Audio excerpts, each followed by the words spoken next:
여러분 편하게 잘 쉬셨습니까? 3월 벌써 20일입니다. 목요일이고요. 오늘 이데일리 신문 어떤 기사들이 나왔는지 살펴보도록 하겠습니다. 네, 오늘 톱 기사 중에 SK가 HBM4를 샘플입니다만 HBM4를 처음으로 고객사들한테 이제 공급을 한다. 이 얘기가 탑 기사로 좀 올라와 있습니다.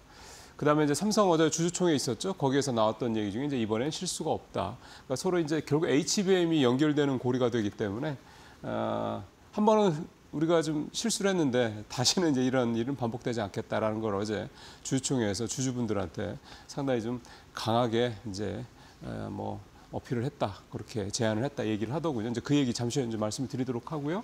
HBM4 원래 올 뭐 하반기 정도 얘기가 나왔던 건데요. 한 1분기 정도 이 공급 시기가 빨라졌습니다. 물론 양산을 하는 건 아직은 아니고 양산은 어제 SK하이닉스의 얘기는 하반기쯤 될 것이다. 그러니까 대략 한 4분기 정도 가면 이제 HBM4의 양산도 가능할 것이다. 얘기를 좀 하고 있습니다.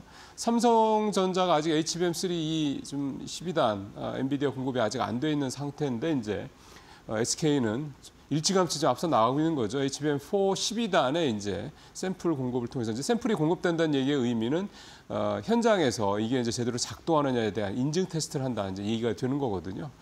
그러니까 상당히 좀 어쨌든 이 HBM은 SK하이닉스가 이 주도권을 역시 상당히 좀 기간을 벌린 상태에서 앞서가고 있다. 이제 이렇게 좀 볼 수가 있겠는 거고요.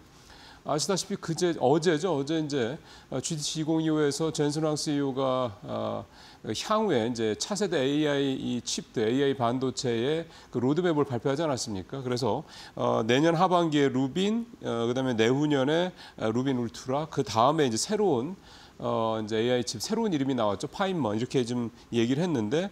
HBM4, 그러니까 SK하이닉스의 HBM4는 내년 하반기에 출시될 루빈에 이제 탑재될 것이다. 그렇게 얘기가 좀 나오고 있습니다. 삼성전자 주주총 얘기를 좀 간단하게 좀 말씀을 드리면요. 계획대로 준비를 하고 있다 이런 얘기를 했고요. 다시 똑같은 실수를 반복하지 않겠다 이런 다짐의 어떤 얘기도 좀 나왔고 파운드리하고 시스템 반도체 쪽에 대한 그 주주들의 질문이 되게 많았죠. 뭐 당연한 얘기입니다. 그 부분에 대해서 HBM4 그다음에 커스텀 HBM 이렇게 해서 승부수를 내겠다. 그러니까 HBM4 자체가 SK하이닉스보다 좀 늦긴 하겠지만 결국 시장에서 나가서 이제 물량을 이제 얼마나 많이 잘 공급하는 이 부분에 대해서는 이제 우리가 자신이 있다라는 얘기를 좀 하는 걸로 해석이 되고요. 또 커스텀 HBM이라고 하니까 수요자들이 원하는 거에 맞춤식 HBM을 또 만들겠다. 이런 뭐 내용도 새롭게 좀 나온 부분이라고 좀 볼 수가 있겠습니다. 여기에 덧붙여서 어제 삼성전자 주가도 많이 올랐습니다만 결국은 어제 반도체주들의 이 훈풍에 또 뒷받침을 해준 게 모건 스탠리 보고서죠. 작년 9월에 반도체 업계에 이제 겨울이 올 거다. 이런 얘기를 하면서 주가를 많이 끌어내렸고 사실은 그 이후에 정말 삼성전자 주가가 상당히 좀 많이 떨어졌습니다. SK하이닉스도 많이 떨어졌었고 그런 부분들에 대해서 이 모건 스탠리가 이제 입장을 좀 바꿨죠. 전망을 바꿔서 따져보면 이제 반도체 시장에 봄이 오고 있다 이제 이런 내용이 되는 거고요. 봄이 오고 있다라는 거에 근거는 사실 그동안 여러 번 얘기가 나왔던 것들입니다. 레거시 반도체들의 업황이 좀 좋아지고 있다, 가격들이 오르고 있다 이런 부분들이 나오고 있고요. HBM도 여전히 수요가 견고하다 이런 얘기들이 좀 담겨 있습니다. 그래서 지난번에 작년 9월에 나왔던 반도체 겨울 리포트가 시장에서 영향이 좀 크게 있었던 것처럼 이번 리포트도 좀 시장에서 영향이 좀 진짜 크게 있었으면 하는 바람도 좀 듭니다. 자, 두 번째 얘기는 시장 얘기긴 한데요. 이 거래소에서 거래가 중단된다라는 거는 사실은 굉장히 심각한 얘기인 거죠. 거래소가 거래로 먹고 사는 회사인데 그러니까 그 시스템을 만들어서 그걸 잘 운용하는 걸로 먹고 사는 회사인데 그 회사가 그 거래가 중단됐었다. 이게 7분이라는 그 시간은 별 의미가 없는 것 같습니다. 단 10초라도 거래가 원활하게 이루어지지 않았다라는 거는 거래소라는 이 기업의 비즈니스 모델에 굉장히 심각한 문제가 생겼다라는 것, 특히 신뢰에 일단 금이 갔다라는 거, 그 문제라고 좀 볼 수가 있는 거기 때문입니다. 그래서 지금 외국인 투자자들 조금씩 유입이 되는 느낌이 분위기가 살짝 드는데 혹시 이러다가 이번 거래 중단 사태가 외국인 투자자들이 국내 시장에 대해서 믿을 수 있을까라는 그런 우려를 또 키우는 일종의 촉매자가 되는 건 아닌가라는 그런 우려감을 오늘 이데일리가 증권면에서 좀 다루고 있는데요. 최근에 외국인 순매도 코스피 쪽 살짝 볼까요? 작년 10월 4조, 11월도 4조대, 12월 3조대. 그러니까 작년 3분기, 4분기죠. 이 석 달 동안에만 무려 12조 가까운 자금을, 주식을 내다 판 그런 상황이고, 올 들어 조금 주춤하긴 한데 2월 달에 3조 7천억까지 다시 늘어나면서 좀 또 시작되나 싶었는데, 일단 3월 달 들어서는 1조 2천억 원 정도로 좀 줄고 있는 그런 상황입니다. 그리고 또 삼성전자 같은 경우는 또 8개월 만에 3월, 아직까지 3월이 다 끝난 건 아닙니다만 3월 현재까지는 순매수로 좀 이렇게 돌아서 있는 그런 상황이기도 해서요. 사실은 이제 3월, 4월부터 좀 뭔가 좀 외국인의 순매도 규모도 좀 줄고 월간 단위로 순매수로 돌아올 수 있을까라는 기대감을 낳고 있는 상황인데, 이제 요 거래소 거래 중단 사태, 요게 이제 뭔가 어떤 좀 안 좋은 어떤 그런 작용을 하는 게 아니냐는 걱정이 사실 들고 있는 겁니다. 왜 좀 뭔가 불안불안하게 올라갈 때 조금이라도 뭔가가 좀 변수가 생기면 좀 더 불안감이 좀 커지는 거 아니겠습니까? 이제 그런 거로 좀 생각이 좀 되는 것 같고요. 상당히 이 부분에 대해서 거래소가 어떤 굉장히 좀 긴장감을 갖고 준비를 좀 잘해서 이런 사태가 단 10초라도, 단 1초라도 나지 않게 대비를 잘 해야 되겠다 봅니다. 네, 정의선 현대차그룹 회장 사진이죠. 예, 산업면에 나온 기사입니다. 트럼프 리스크 정면 돌파하겠다. 미국 공장에 시동을 건다. 예, 이달 말에요. 그동안 많이 이제 언론에서도 소개가 됐었던 HMGMA 현대차그룹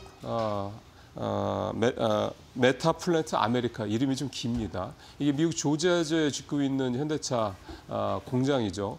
전기차 전용 공장으로 좀 지어지고 있다 얘기가 나오고 있는데, 최근에 이제 트럼프가 멕시코, 그러니까 기아가 지금 들어가 있는 멕시코에 관세를 25% 부과한다는 얘기가 나온 뒤에 이쪽에서 이제 내연기관차라든가 하이브리드 차를 이쪽에서 일부 생산할 수 있다, 뭐 이런 얘기가 나오기는 했습니다. 어쨌든 근데 지금은 이제 그런 얘기들은 많이 좀 들어가 있고요. 이게 이달 말 이 공장이 이제 완공이 됩니다. 이게 현대차 그룹한테는 상당히 여러 가지로 상징적인 의미가 있는 그런 이제 공장이 될 것으로 기대가 좀 되고 있습니다. 요 밑에 표가 좀 나오는데요. HMGMA 현대차 그룹 메타플랜트 아메리카 이 공장은 조지아주 브라이언 카운티에 있고 투자 규모가 55억 달러, 우리 돈 8조 원이 좀 들어간 그런 엄청난 공장입니다. 부지도 1,183만 제곱미터.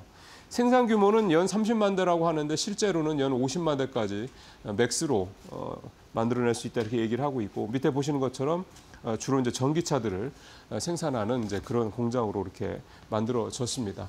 왜 이 HMGMA가 현대차에 상당히 좀 중요한 상징적 의미가 갖고 있냐면, 일단 첫 번째는 당장은 트럼프발 관세 리스크에 대응을 하기 위해서 현지에서 생산량을 좀 늘리는 데 있어서 중요한 역할을 좀 할 수 있다라는 거고요.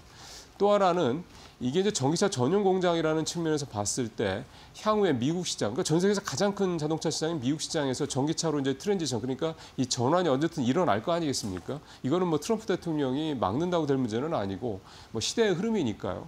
그렇다고 그러면 거기에 있어서 지금 미국 회사들도 전기차 생산이 지지부진한 상황이고, 그다음에 유럽 차들도 전기차 부분에 있어서는 좀 지지부진한 상황이고, 결국은 경쟁자가 전기차만 놓고 본다면 중국 전기차인데, 중국 전기차는 뭐 여러분들 아시는 것처럼 미국의 시장에서 판매되는 부분에 대해서는 상당히 좀 회의적이고, 그럼 남은 게 사실 일본인데요. 일본은 전기차는 우리보다 확실히 늦습니다. 하이브리드는 우리보다 훨씬 더 잘 나가고 있지만, 결국 그런 면에서 봤을 때 이 전기차로 트랜지션 되는 과정에서 현대차가 주도권을 조금 먼저 잡을 수 있지 않겠냐는 기대감을 가질 수 있기 때문입니다.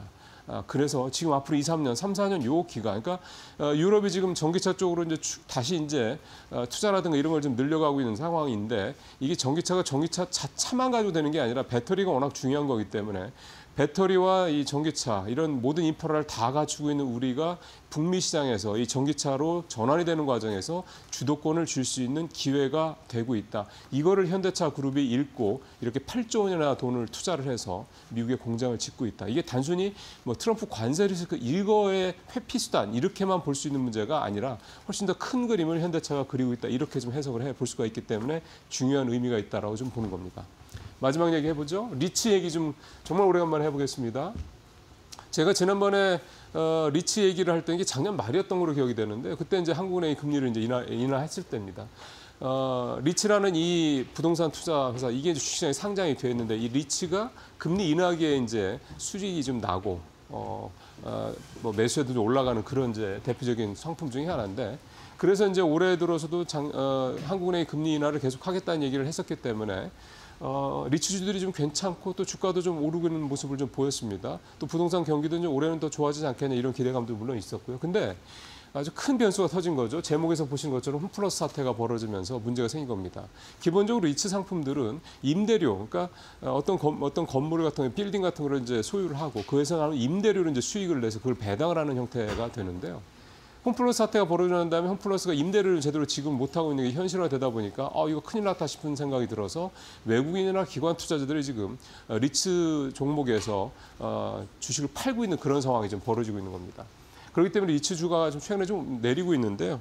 대표적인 그 KLX 부동산 리츠 인프라 지수 같은 경우도 지금 지난 4일 그러니까 홈플러스가 이제 기업 회생 절차에 들어간 이후 좀 소폭 하락을 하는 그런 상태가 되고요. 지금 표에 나오는 거는 리츠 종목들이죠. 신한 서부 D&D 리츠, SK 리츠, 그다음 맥쿼리 인프라 이 세 종목 모두 주가가 많게는 한 5% 가까이 좀 떨어지고 있는 그런 상황입니다. 원래 이제 리츠가 이제 배당도 상당히 좋고 한데 이런 배당 때문에 들어가는 분들도 계시고 있긴 한데요. 기본적으로 가장 큰 비즈니스 모델인 임대료 부분에서 문제가 생긴다 그러면은 이 배당은 임대료가 뭐 두르고 잘 돼야지 배당을 줄 수 있는 거니까 문제가 생길 수가 있는 거죠. 어쨌든 홈플러스 사태가 이 파장이 일파만파로 퍼지고 있다 이렇게 또 봐야 될 것 같습니다. 뉴스브리핑 여기서 마치겠습니다.